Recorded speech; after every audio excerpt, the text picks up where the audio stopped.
Tell it as it is, with your hosts, Leon George and Leary McRae. Real talk, real issues. Welcome back, listeners. Welcome back to CCV Radio, the number one internet radio station around the broadcasting to you around the globe now. And the topic that we're discussing tonight is if you're not getting a sexual fulfillment in your relationship. Oh, yeah. Oh, so sorry, Marlon. Sorry. Yeah, we have a call online. Hello? Do we have a call online? Good night, guys. Good night. Oh, good night. Yeah. How are you guys doing tonight? Good, very good, very good. Okay.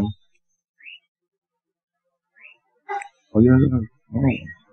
Do you have a question? Okay, what's the topic? Sorry to kind of tune in late tonight. Oh, well, you want to at least listen and call us, but what we're discussing tonight is if you're not getting that sexual fulfillment in your relationship, and this is a case where your partner refuses to at least compromise or perform to get in a sexual activity with you, that you perform a sexual activity with you that you will enjoy. For instance, if your partner has certain sexual fantasies and they would like to fulfill those sexual fantasies with you, or they want to get into certain sexual activities that will give them that fulfillment in sex, and you refuse to at least compromise or to get into those sexual activities that will give your partner that sexual fulfillment, we are asking the question tonight, should you seek it elsewhere? Should your partner seek it elsewhere? On the case of you, your partner is not performing or meeting you halfway, and don't want to perform those sexual activities with you that will fulfill your sexual fantasies or give you that sexual fulfillment with you. Do you think that you should seek that sexual satisfaction elsewhere? Okay. Do you have a comment on it? No, I don't want to comment on that. Okay. I don't want right, to. all right. Okay, Yeah. Oh, well, thanks for calling and keep listening.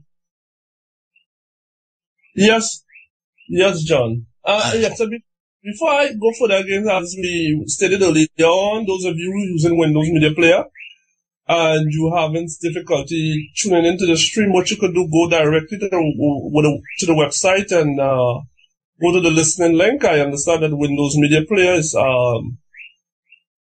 given some difficulty tonight. So a number of people who is listening using the playlist to listen is having some difficulty in listening. So go direct. Those of you who are having problems with your Windows Media Player playlist, you could go directly to the website and listen. Yes, John. Yeah. Let's get back to the topic at hand. And you see, we was at a very delicate stage here where we was discussing. And, first of all, we talk about compromise and so on, and find a common ground to work from. Yes. Well, John, what is that common ground to work from? What is there to work from? Sex is a bonding and a connection that you have. Yeah. It brings you together. It connects you together. It helps with all aspects of the relationship. If the sex is not good, the relationship is not good. Let's make no bones about it. But hold on a minute. The sex is not good. What you have is a dissatisfied partner. A partner who is not satisfied with you, with the sex they're getting from you, your response to the response to your bedroom duties, and all of that. And that will definitely make your partner uncomfortable. So the sex is not good, the relationship is not good. Don't make no bones about it. I'll tell you something, the sex doesn't make the relationship good. It is the relationship that makes the sex good. It is the relationship that makes the sex good. Because if two people are in a relationship, and relationships could be a good relationship or a bad relationship. And obviously we would not be talking about a bad relationship. A good relationship. They will make the sex good. You see what I mean? And I mean, anything that makes the other one that is repulsive, you yourself will not enforce. And there are other things you can do. You've got to learn how to meet each other halfway. Not you are coming and I am telling you what I want, and because you love me, you must do what I want. That is not fair. Yes, you said yes. That is what. No, I disagree with you. I do it because I love you. I'm not doing it because I afraid you or you bully me to do it. That is where you come. You said I shouldn't be doing it because I love you. No, I disagree with you. That's why you should do it, because you love your partner. You should do it because you love your partner. That's why you're doing it. Because of the love for your partner, you're doing it. Really? Something that makes me at right angle? Something that makes me at right angles? My partner wants to urinate on me. That makes that partner feel good. So I must stay there and take his golden shower because it makes him feel good because I love him. Ah, come on. John. What about in the bathroom? You talk about compromise. Say, yes, if you want to urinate on me, let's go to the bathroom.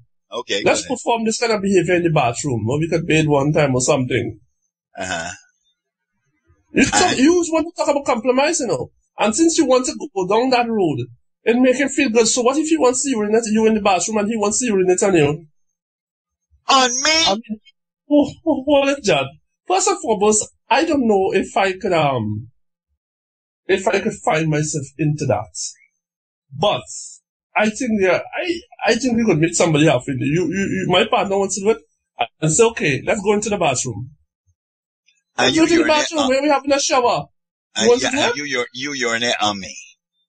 Yeah.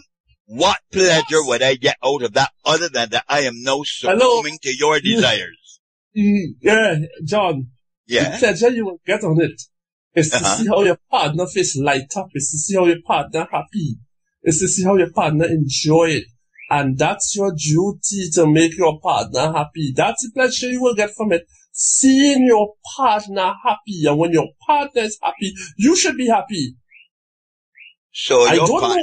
Let's hold it a second. I really don't know if you're going to get to that extreme when the person wants to urinate on you. But hell, if he wants to urinate on you, you talk about compromise. Go into the bathroom, go into the shower, the tub or whatever. And see your partner get happy. Get wild. So what? Say, well, yeah, do it on me, don't do it in my face or whatever. And that's the fulfillment you get, and that your partner is happy. And that's what you want. I mean, I take it that what you are saying to me is that nothing in sex is kinky. Anything in sex is okay. I wouldn't. As long as the name sex. Nothing in sex is kinky. What I am saying well, to then, you, John. tell me where the major road junction is. Because it seems to me that you could drive straight through from a minor road right across the thing and it's all what I'm saying to you, two people in their bedroom, in their private homes. Yeah. There should be no boundaries. None. Absolutely none. So you believe that when a man and his wife are joined together, they become one flesh. You're taking that not figuratively, you're taking that literally. One flesh. No, I'm not taking that. I will never take that literally. That's figuratively. I will never take that literally. Never. It can't be. Logic doesn't tell you that could be literal. So it says to me then that there are two individuals and they're not two individuals alike. So there's nothing that you could tell me that it is alright. I feel so good now doing something that makes me at right angles because my partner loves it. Yes, that's what I'm saying. Exactly what I'm saying. Your partner loves it. Or you see how your partner light up and the joy in the partner face. So I must feel good because, so if he is a sadist and he would like to hit me with a whip because it makes him feel good, I should take those lashes. So, yeah, I would say that. However, hold it. If I am a sadist or somebody like this kind of sadistic sex or beating people, I would look for somebody who like that. I wouldn't end up with somebody who don't like that. And that's the first mistake we'll make is if you go for somebody who don't like what you like to do. I am saying that you tell me before we get into a relationship. Yeah. I tell you, before we have sex, I like to beat you. I like to slap you all over your body. I like to hurt. I like to hurt women before I have sex with them.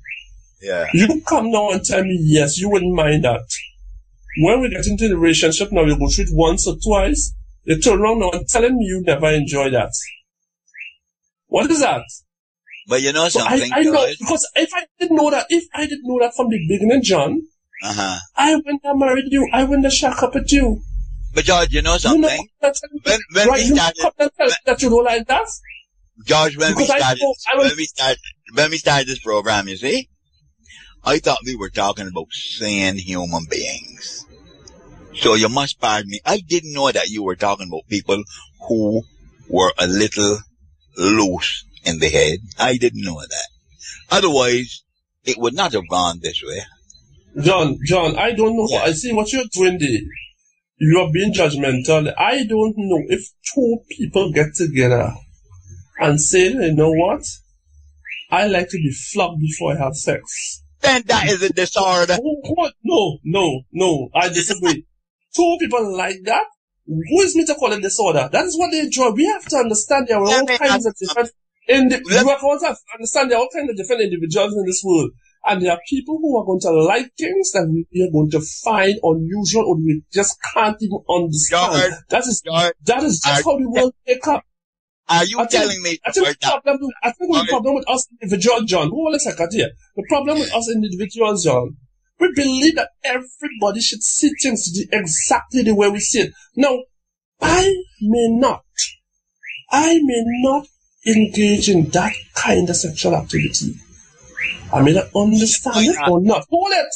But there are people who find that enjoyable. What is insane about that? Because they find something enjoyable and I don't find it enjoyable, they're insane? George, if you find someone who is suffering masochism, they must be flogged in order to have an orgasm. I mean flogged. You tell me that that's normal behavior? That is a disorder. And if somebody loves flogging people, a sadist, in order that they can have, that they can become erotic, you are talking about someone who has lost or is losing their sanity. As a matter of fact, I don't think they're losing it. They've already lost it. That is a disorder. That's not a normal thing. Do you know that we've got people who they become erotic if they can look at the opposite sex undergarment.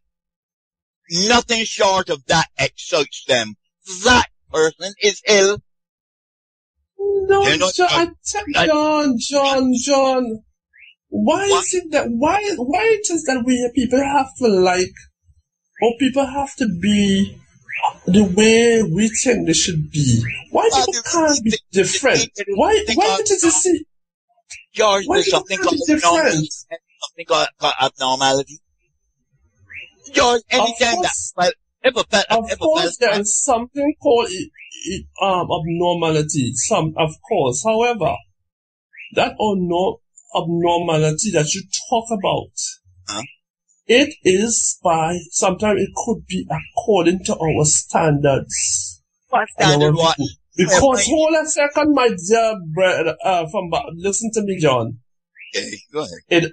It may be abnormal for me because of my value, my cultural background, the system in which I come up, my doctrine. However, a person was brought up under a different kind of a cultural background, a different environment. It is not abnormal to them. It's perfectly normal and okay. You mean and to flog, to get a flog in order that I can feel erotic? That is normal. I am saying, what sort of culture you went? Yeah? John. Yeah, go ahead, George. If that makes them happy, you may not agree, you may not like it. It may be abnormal, but it's quite normal for them. They like to be flogged. I know several women who said that they like to be flogged, they like to be slapped before they start. As a matter of fact, there's a testimony by a preacher now who claimed to be reborn again by his little Richard, I think his name was a singer also. He said he was a homo and he liked men. Before he have sex with men, he used to warn them, scratch him and dig up his back and beat him. That is something I could never understand. I can't bring myself to that. But you know what? At the time with that is what make he happy. That is what he enjoyed, and that was normal to he. From my point of view, I don't understand it. Has he stopped? Well, he claimed to be stopped. Good. So he's abnormal now. So he's no abnormal. I didn't say that. They can't both be normal states. If he had to be flogged. No, he doesn't have to be flogged. No, what you asking? No, you asking me to pass judgment on him now. Because he stopped doing that, I should say he abnormal. I am not going to say he just decided that he don't want to do that no more. And that was his choice. I am not going to be actually judge and say he's normal or abnormal by that. What I'm saying is this, George.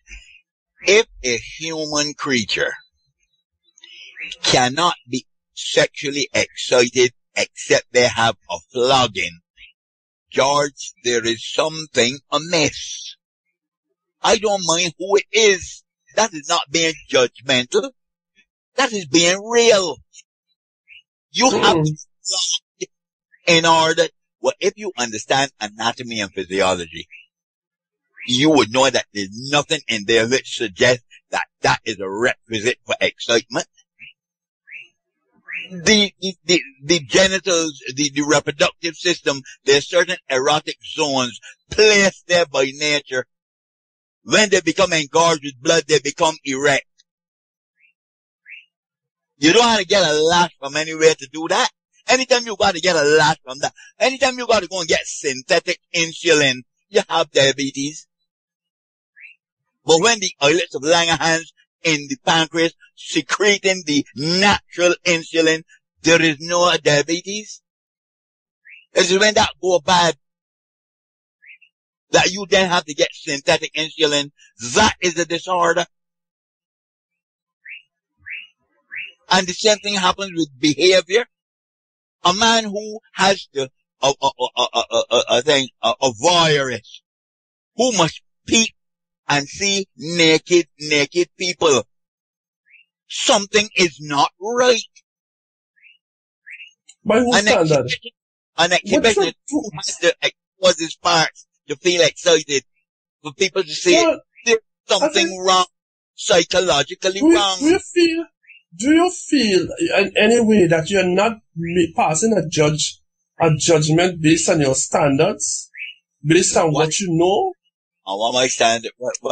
My standard is what has been proven by researchers, that these things, when they happen, there is something wrong with the organism called man. You can't get an orgasm except you're flogged with a whip. Something is wrong there, George. And I said no. Nothing don't have to be wrong there. That is what turns you on, and I tell you there are different individuals in this world, and there are certain type of activities that they're going to be enjoying and certain type of activities that they're going to be getting in that you may not able to even dare dream about it. The So, makeup George, is different. Is different. Individual is not the same. I don't see George, anything why then, abnormal George, about that. George, why do we then pay all this money to go to institutions of advanced learning to split your brain to try to grab all of this to come out with qualifications which say that you are now from accredited university, you are now degreed or something so on a particular topic. Why do we do that? If there ain't anything wrong with a fella, if he has to be flogged in order to become erotic, why do we seek to find out that this is an abnormality? Why do we go and write books on it? Why? There's nothing wrong with him. That's what turns him on, according to George's gospel. Yes. I just can't bring myself to accept what That's you're something saying. wrong. Yeah. No, sorry, John. I'm sorry. I'm saying to you. Oh, okay. Wait, I mean, when you have people behaving different to us or thinking about things different, I mean, why it has to be abnormal about, what has to be abnormal about that? I already accept in this world that everybody will not see the things the way I see it, will not think how I thinking, and will not enjoy the things that I enjoy. That's a fact. That's a fact of life. So in sex is the same thing. There are certain things we will never enjoy the way I will enjoy sex, and there are certain way some people enjoy sex I will never able to enjoy it. And somebody wants to be flogged before they have sex. What is abnormal about that? That's a business. No, that's not what that's normal. That's not no. Yes, that's turn them on. That's what turned them on. So that's normal. That's just one type of activity. People have all different types of different unusual kinds of behavior that they like to have sex. You go on now and make that person your wife or your spouse, and you're telling me now, a woman wants to be flogged, a man wants to. You tell me I can't do it. What nonsense you telling me? We're together all the time. So George, I know I like that, and now you come to me. Well, go and seek it elsewhere. How is it then, George, that you don't find half the world that way and the other half not? And it is always in the minority, those people who are normal, so the others are abnormal. They can't both be normal. John, so you have more normal people than abnormal, because you haven't got as many normal people as you've got abnormal people, because the normal people will get John, a flog. Have a flog. The people who make tobacco and cigarettes, they're still playing millions, can't be wrong.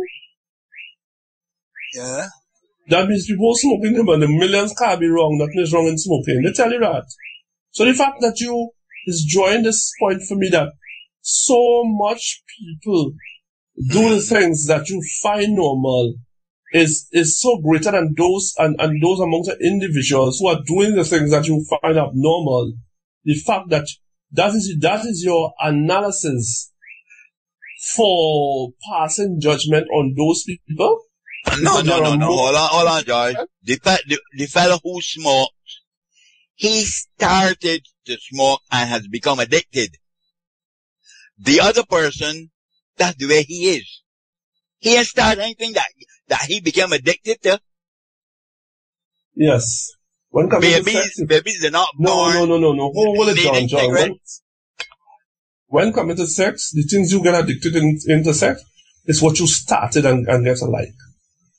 When coming to sex, the things that you are addicted to is things that you tried and get addicted to. You don't just wake up one morning, you try it once or twice and then you get addicted to it.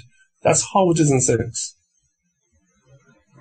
So a fellow was pinched and he was beaten, he was flogged with a belt or whip or likewise a woman, and all of a sudden they find that turns them on. And do you know, I mean, come, John, do you know that they have women who like you to actually rough them up till they rape them to have sex with them? All right, They and love you that, tell they me love to that's put up a normal? fight. They love to But put that's up a fight. it is not the normal thing. It is not normal. I know that happens. I agree that you've got people who are sadists and people who are masochists. Why do you think those two words were coined? Why do you think those two words, they have their place in the English language? A sadist and a masochist. Well, you see, you're talking And about they have meaning. You know, how, you see, you're talking about a sad. You see, that's what everything was sad before you go to the mask. Masochist. Let me tell you something. The saddest person, if that person don't break the law, I don't know what you're talking about, saddest. If you do things that will break the law, that you murder the person, you damage the person, you rape the person, that's not different. But two people in the bedroom and a woman telling you, take this belt and spank me on my ass before you have sex with me. Right? You are my husband. You are my husband. It's normal for her. It might be normal for me. It's normal for her. That I could never understand how that turns on somebody because I don't like it. But the fact of the matter is I may have to talk to her to find out, he or she, to find out why it is to get, what brings them to that point, how they come to be thinking like that, how they come to be enjoying that type of sexual activity. Will it seem unusual? Will it seem not right? How? What brings you to that point? That is what I will want to know before I try to jump and condemn the person and tell them that is abnormal. I'm telling you, when you get in the bedroom, there should be no boundaries. So, George, are you saying to me that if someone is like that they must have a spanking before they can begin to feel erotic?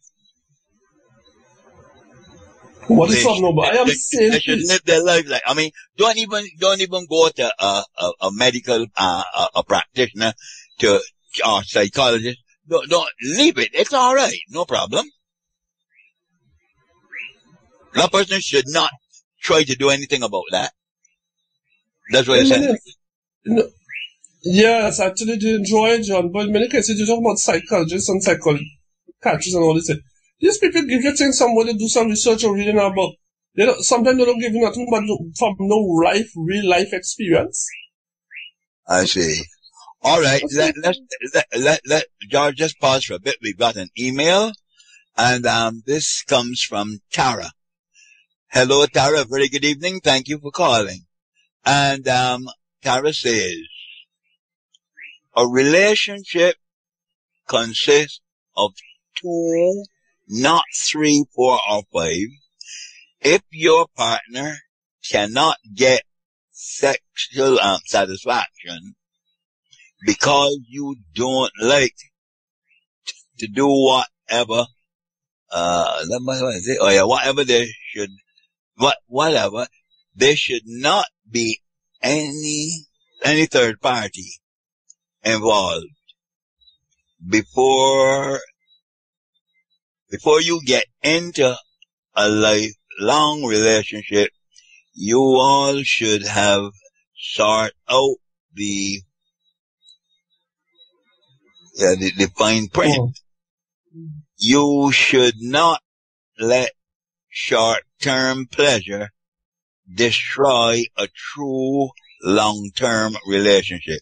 Now that is extremely explicit, and thanks so. No, yeah, but just, you know what? I had a little drop. If you could just go back to the 1 or 2 words I would have just missed there in that email. Yeah, let me try it again. I'm having a problem here with the spelling thing. This typographical errors. All right, it says